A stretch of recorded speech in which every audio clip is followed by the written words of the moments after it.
I don't know about you, Ant, but a couple of months ago, not many people would have put money on this man being the winner in Australia. Jenson, it was fabulous for you.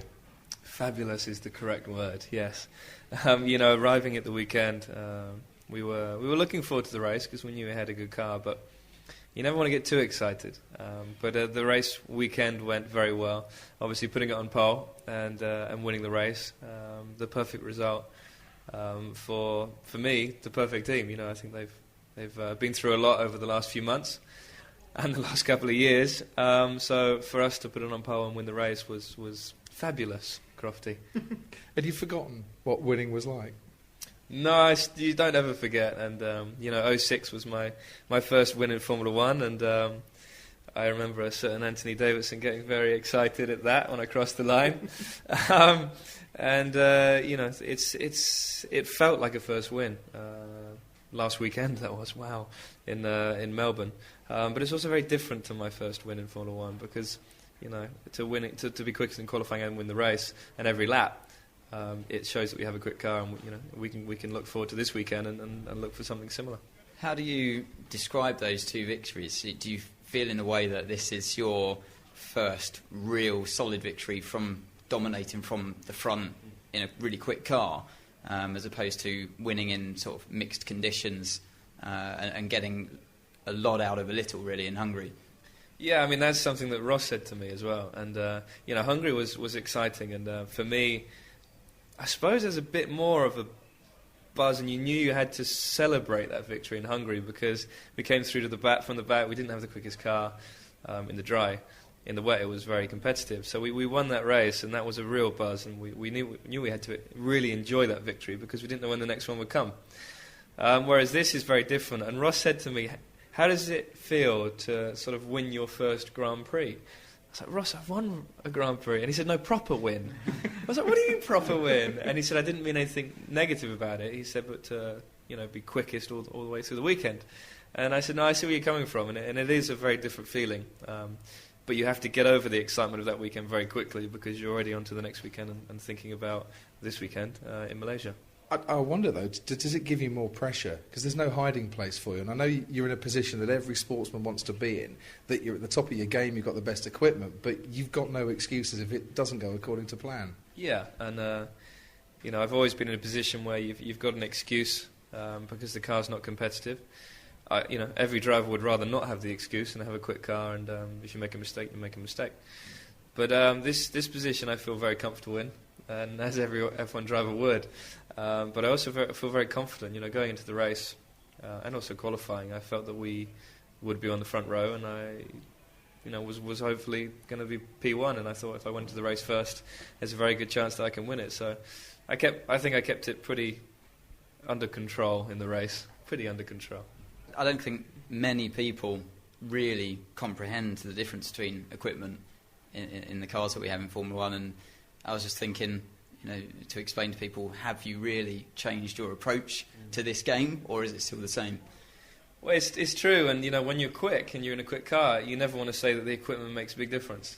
But I've been everywhere, I've been in a quick car, I've been in a slow car, a quick car, not that quick actually, this is the first one, but important. The equipment is important for sure, and some of it is to do with you pushing the team to get the improvements, but some of it is because you're working with a team that is very competitive and they've built a good car. So there are many reasons, and my approach hasn't really changed, but people keep saying it has. Even my father says it has, and he knows me probably better than most people around the paddock, and he thinks that my approach has changed, but I don't know, it's difficult. I don't think it has.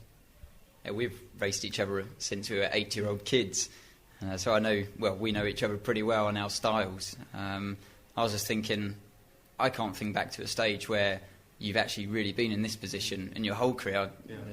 Do you feel that you have, or is this a totally new world for you? It's a new world because most of the formulas I've raced in before, it's not so much about the equipment, and it's a lot about the driver. But it's not just about the speed of this car, but it's also the way that the team go about their work and about the tight unit that we have here. You can have a quick car, but you can also screw it up very quickly. But we haven't done that so far. But yeah, this does feel the first time that I've been in a situation where not just we have a quick car, but everything is aimed for it's all going in the right direction, and I think I'm not the only one that feels like that in this team. But yeah, we've obviously had some close races in our time, and we actually ended up being teammates here. When was that? 06 or 06, wasn't it? I think actually the first time we met here when I was at BAR, in the BAR days, and you arrived as race driver, I was test driver.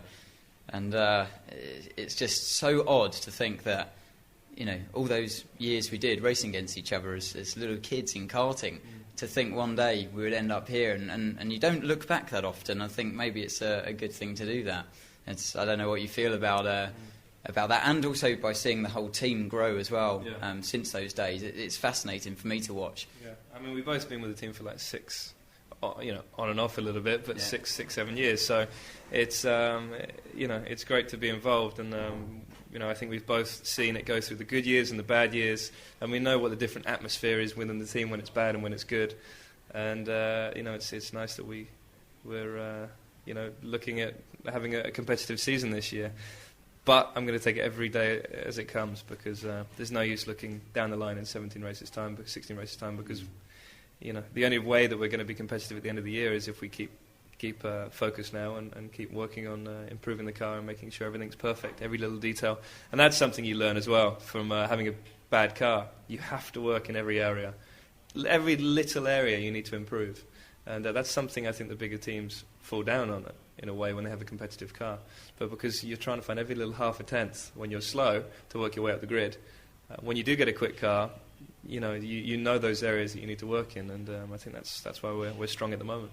Do you feel this year, though, that there's a point to be proved by yourself out there? And I wouldn't say people completely wrote you off, but a lot of people were writing criticisms about you over the last couple of years, maybe not understanding how bad the car was as well. And is this your chance to emerge laughing at the end? Well, the people that know something about Formula One didn't write negative articles unless I deserved negative articles. If I had a bad weekend, it's fair enough. You deserve them to write negative comments. But it's the people that don't know about the sport that write things that are negative, and they don't understand the reasons for it. And that can be a little bit frustrating when you read it. But last weekend's win was for me and the team, and I think we deserved it very much. It's not for me to get on the top of the podium and go, right, there you go, that's how good I am, and you didn't deserve to write those things about me. I don't care. If people want to be negative and they don't understand the sport, it's their fault. I'm here to race myself and to do the best job for the team. Do we expect you to be out on top again this weekend, or will it be a bit harder? I don't know. I think if it's dry, it's going to be an interesting race. But as Anthony knows, if it's wet, it's just up in the air. And normally we come here excited about this weekend because it possibly could be wet and we have a chance of being near the front. But it's the other way around now because we have a competitive car that we haven't driven. And how do you feel about that as a driver when you've never driven this car in the wet before? What's that like? Can you explain that to the guys?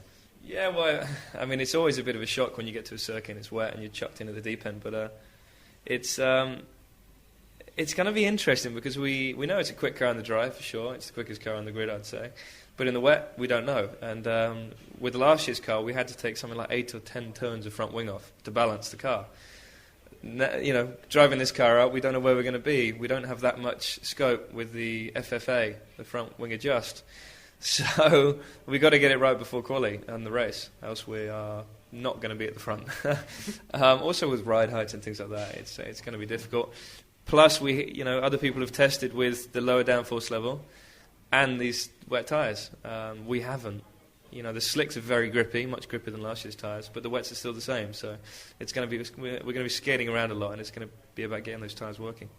But if you wander into the paddock on Sunday morning the way you did in Australia, then we'll all know that you're on for a good weekend, because both Anthony and myself remarked as to how great it was when you came and we had a chat and your eyes were wide open, and it was the first time I'd really ever seen you bounce into a paddock, like I suppose like an 8-year-old boy going karting again. Well, we did head down the beach before and have a double shot of espresso, so that might be why. Yeah, but it was a good weekend for us, and it was. We have every reason to be excited. But as Anthony said to me in the paddock, I still didn't I still didn't. I don't think it was a criticism, but he said I still didn't seem 100% sure in the car, and I wasn't as smooth as I have been in the past. And some of that is because the car is not. Even though the car's quick, it's still nervous, and it's the way these Formula 1 cars are now with the new aerodynamics and the tyres. So they are a little bit nervous. But yeah, we still haven't had that much time in the car, so I'm not 100% at home. And after the race, I felt a lot more at home. And coming here, I have a lot more confidence in the car and the direction to take with the balance. So yeah, you were right. The ginger racer was right. Oh, don't tell him that. It'll be unbearable for the rest of the season now, because I think there might be a few more wins to come, and he might be getting excited again. But in the meantime, Jenson, good luck, mate, and thank you. Thank you very much. Cheers, guys.